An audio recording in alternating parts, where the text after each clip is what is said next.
दोस्तों D pharmacy और B pharmacy दोनों ही ऐसे कोर्सेज हैं जैसे ही आप 12वीं अपनी कंप्लीट करते हैं और 12वीं पास करने के बाद आप फार्मेसी करना चाहते हैं तो फार्मेसी करने में स्टूडेंट्स अक्सर कंफ्यूज रहते हैं कि बी फार्मेसी करें या डी फार्मेसी करें। सबसे बड़ी बात तो यह होती है कि डी फार्मेसी या बी फार्मेसी करने के बाद स्कोप्स क्या होंगे, ऑप्शंस क्या क्या होंगे जॉब के।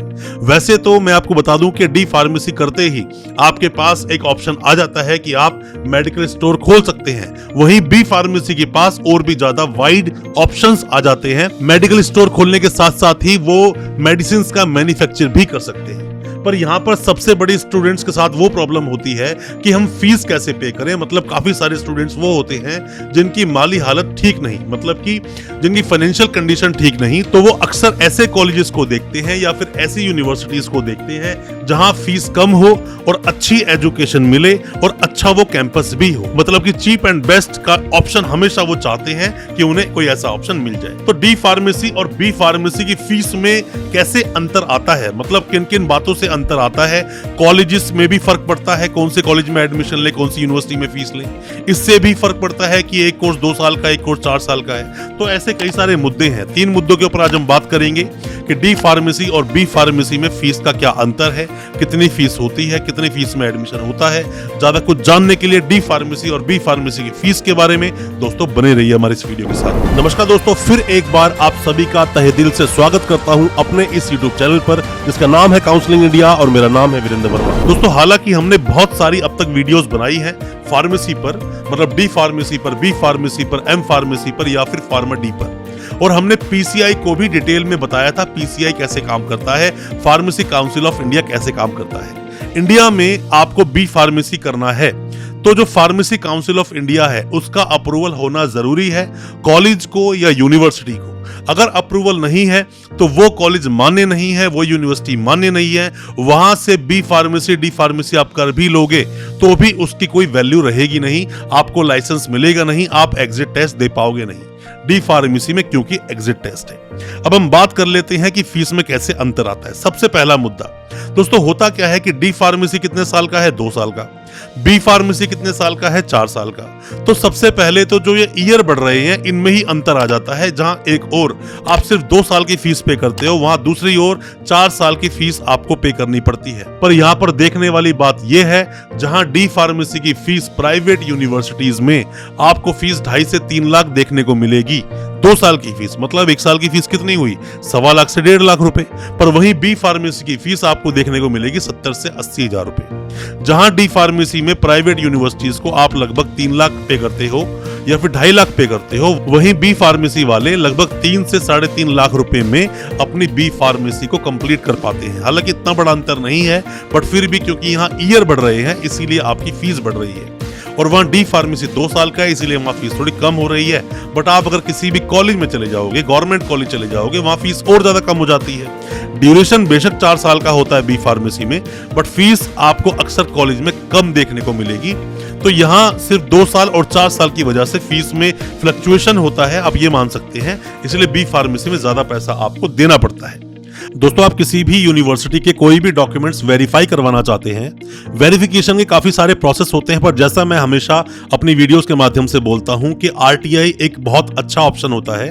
गवर्नमेंट प्रोसेस के थ्रू आपके डॉक्यूमेंट्स वेरीफाई हो जाते हैं, फिर भी आप चाहें तो सीधा यूनिवर्सिटी से ही वेरीफाई करवा सकते हैं। यूनिवर्सिटीज अपनी वेबसाइट पर डिटेल डाल के रखती हैं, या फिर आरटीआई लगवाएं, इसमें हम आपकी मदद कर सकते हैं। और अगर कोई भी डॉक्यूमेंट किसी भी यूनिवर्सिटी से आपने लिए हैं, अब फर्दर डॉक्यूमेंट्स आप निकालना चाहते हैं, माइग्रेशन डिग्री, एलओआर, ट्रांसक्रिप्ट कुछ भी निकालना चाहते हैं और आप यूनिवर्सिटी से बहुत दूर हैं, आप हेल्पिंग हैंड चाहते हैं, तो हो सकता है इसमें भी हम आपकी कोई मदद कर सकें। कोई भी डॉक्यूमेंट्स जो आपके यूनिवर्सिटी में भी पेंडिंग है, और दोस्तों कोई भी आप मदद चाहते हैं वेस्ट प्रोसेस में या फिर डिग्री को वेरीफाई करवाने के लिए, आप हमसे भी कांटेक्ट कर सकते हैं। अब हम बात करते हैं दूसरे मुद्दे की कि फीस कैसे फ्लक्चुएट करती है, किस तरह से फीस वेरी करती है। दोस्तों आप किसी भी प्राइवेट यूनिवर्सिटी में अगर एडमिशन लेने की सोच रहे हो, डी फार्मेसी करो या बी फार्मेसी करो, फीस आपको हमेशा ज्यादा ही मिलेगी।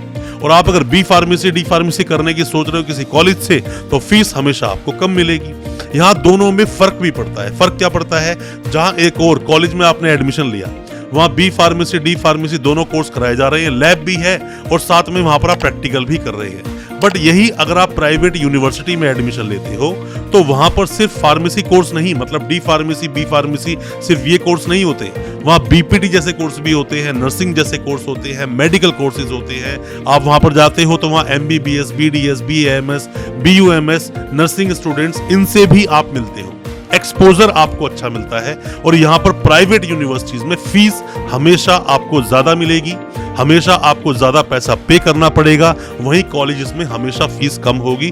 तो अगर आपका बजट ज्यादा नहीं है, कॉलेज की तरफ आप जाएं, कॉलेजेस में एडमिशन लें। जो कॉलेजेस किसी भी बोर्ड के द्वारा चलाए जाते हैं, जो कॉलेजेस किसी भी यूनिवर्सिटी के द्वारा चलाए जाते हैं, वहां फीस हमेशा आपको कम मिलेगी, उसी तरह सहूलियत भी आपको कम मिलती है।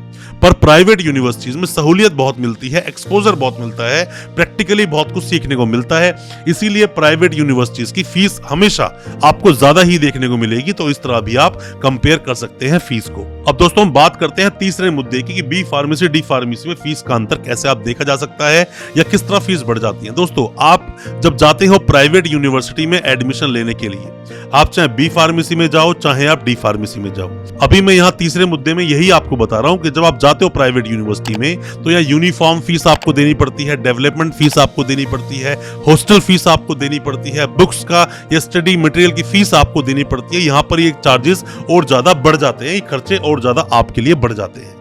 बट आप कॉलेजेस में देखोगे तो वहां पर आपको ड्रेस नाम की ज्यादा कुछ फीस नहीं ली जाती, डेवलपमेंट जो फीस ली जाती है, डेवलपमेंट चार्जेस वो नहीं लिए जाते हैं, सिर्फ फीस में एडमिशन हो जाता है। और दूसरी बहुत अच्छी बात यह है कि बी फार्मेसी कर लो या डी फार्मेसी कर लो, दोनों में ही डायरेक्ट एडमिशन है, कोई एंट्रेंस आपको नहीं देना, डायरेक्ट आपका एडमिशन हो जाएगा। बहुत कम ऐसी यूनिवर्सिटीज हैं जो आपको एंट्रेंस बेस्ड एडमिशन लेंगी, बट मैक्सिमम यूनिवर्सिटीज जो प्राइवेट यूनिवर्सिटीज हैं वो आपको डायरेक्ट एडमिशन दे देंगे और डायरेक्ट एडमिशन लेने के बाद में अपने कोर्स को कंप्लीट कर सकते हैं। डी फार्मेसी में एग्जिट टेस्ट होता है और बी फार्मेसी में एग्जिट टेस्ट अभी तक उसकी बात नहीं है, पर डी फार्मेसी में एग्जिट टेस्ट आपको देना ही पड़ेगा। फीस अल्टीमेटली कुल मिलाकर प्राइवेट यूनिवर्सिटीज में ज्यादा है, कॉलेजेस में फीस कम है। बी फार्मे की फीस ज्यादा देनी पड़ेगी, डी फार्मेसी की फीस थोड़ी कम देनी पड़ेगी। डी फार्मेसी, बी फार्मेसी कोई भी आप प्राइवेट यूनिवर्सिटी से करोगे, अदर चार्जेस आपको देने पड़ेंगे, बट कॉलेजेस में अदर चार्जेस आपको नहीं देने पड़ते हैं। सब लोगों की पॉकेट अलाउ नहीं करती है। अगर आपकी पॉकेट अलाउ करती है तो यूनिवर्सिटीज में एडमिशन लो, और पॉकेट ज्यादा अलाउ नहीं करती है तो कॉलेजेस में एडमिशन लो। किसी भी तरह की कोई भी असिस्टेंस आप चाहते हैं, व्हाट्सएप पे आप मैसेज करें या आप कमेंट बॉक्स में कमेंट छोड़ें, हम आपको रिप्लाई जरूर करेंगे। अच्छा लगा हो आज का वीडियो, हमारी वीडियो को ज्यादा से ज्यादा अपने दोस्तों, परिजन, परिवार तक शेयर करें ताकि वो भी अपने आप को जानकार बना सकें। चैनल को सब्सक्राइब करना बिल्कुल ना भूलें, साथ में लगा बेल आइकन जरूर दबा दें ताकि इसी तरह के एजुकेशनल वीडियोस आप तक पहुंच सके सबसे पहले। बहुत बहुत शुक्रिया दोस्त, धन्यवाद हमारे इस वीडियो के साथ बने रहने के लिए।